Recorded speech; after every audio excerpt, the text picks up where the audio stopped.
ಮನೆಗೆ ದಾರಿದ್ರ್ಯ ಬರಲು ಈ 20 ಮುಖ್ಯ ಅಂಶಗಳೇ ಕಾರಣ ತಿಳಿಯಿರಿ. 1. ಮನೆಯಲ್ಲಿ ಒಡೆದಿರುವ ಗಾಜಿನ ವಸ್ತುಗಳನ್ನು ಇಟ್ಟುಕೊಳ್ಳುವುದು. 2. ಸೂರ್ಯೋದಯ ಆದ ಮೇಲೂ ಕೂಡ ಮಲಗಿರುವುದು. 3. ಮನೆಯಲ್ಲಿ ಹೆಣ್ಣು ಮಕ್ಕಳು ಅಥವಾ ಮುತ್ತೈದೆಯರು ಸಣ್ಣ ಪುಟ್ಟ ವಿಷಯಗಳಿಗೂ ಬೇಸರ ಮಾಡಿಕೊಂಡು ಕಣ್ಣೀರು ಹಾಕುವುದು. 4.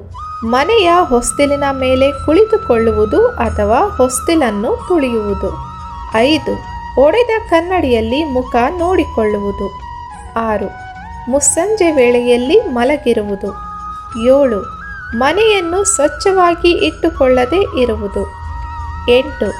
ಮನೆಯಲ್ಲಿ ಕುಳಿತು ಇತರರ ಬಗ್ಗೆ ಅಸೂಯೆ ತೋರುತ್ತಾ ಇಡೀ ಶಾಪವನ್ನು ಹಾಕುವುದು. 9. ಮೊಸರು, ಹುಣಸೆಹಣ್ಣು ಮತ್ತು ಉಪ್ಪನ್ನು ಸಂಜೆಯ ವೇಳೆಯಲ್ಲಿ ಬೇರೆಯವರಿಗೆ ಕೊಡುವುದು. ಮನೆಗೆ ಅತಿಥಿಗಳು ಬಂದರೆ ಬೇಸರ ಮಾಡಿಕೊಳ್ಳುವುದು, ಅವರಿಗೆ ಅಪಮಾನಿಸುವುದು. 11. ಆದಾಯಕ್ಕಿಂತ ಹೆಚ್ಚು ಖರ್ಚು ಮಾಡುವುದು. 12. ಗಂಡ ಹೆಂಡತಿ ಚಿಕ್ಕ ಪುಟ್ಟ ವಿಷಯಕ್ಕೂ ಸದಾ ಜಗಳ ಮಾಡುತ್ತಿರುವುದು. 13. ಮನೆಯ ಹಿರಿಯರನ್ನು ಗೌರವದಿಂದ ನಡೆಸಿಕೊಳ್ಳದೇ ಇರುವುದು. 14. ಹೊತ್ತು ಮುಳುಗಿದ ಮೇಲೂ ಮನೆಯನ್ನು ಕತ್ತಲೆಯಾಗಿ ಬಿಡುವುದು. 15. ಮನೆಯಲ್ಲಿ ದೇವರ ಮುಂದೆ ದೀಪವನ್ನು ಹಚ್ಚದೆ ಹಾಗೆ ಇರುವುದು. 16. ರಾತ್ರಿ ಹೊತ್ತು ಮನೆಯ ಕಸ ಗುಡಿಸಿ ಹೊರಗೆ ಹಾಕುವುದು. 17. ಮುರಿದ ಬಾಚಣಿಗೆಯಿಂದ ತಲೆ ಬಾಚುವುದು. 18. ಹರಿದ ಬಟ್ಟೆಗಳನ್ನು ಧರಿಸುವುದು. 19.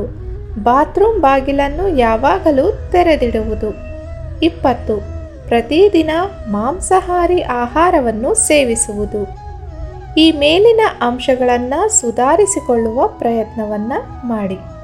ಸ್ನೇಹಿತರೆ, ಈ ಮಾಹಿತಿ ನಿಮಗೆ ಇಷ್ಟವಾಯಿತೆಂದು ಭಾವಿಸುತ್ತೇನೆ. ಇನ್ನಷ್ಟು ಉಪಯುಕ್ತ ಮಾಹಿತಿಗಳನ್ನು ತಿಳಿಯಲು ಮಾಯಾವಿ ಮನಸ್ಸು ಚಾನಲ್ನ ಸಬ್ಸ್ಕ್ರೈಬ್ ಮಾಡಿಕೊಳ್ಳಿ. ಕೇಳಿದ್ದಕ್ಕಾಗಿ ಧನ್ಯವಾದಗಳು.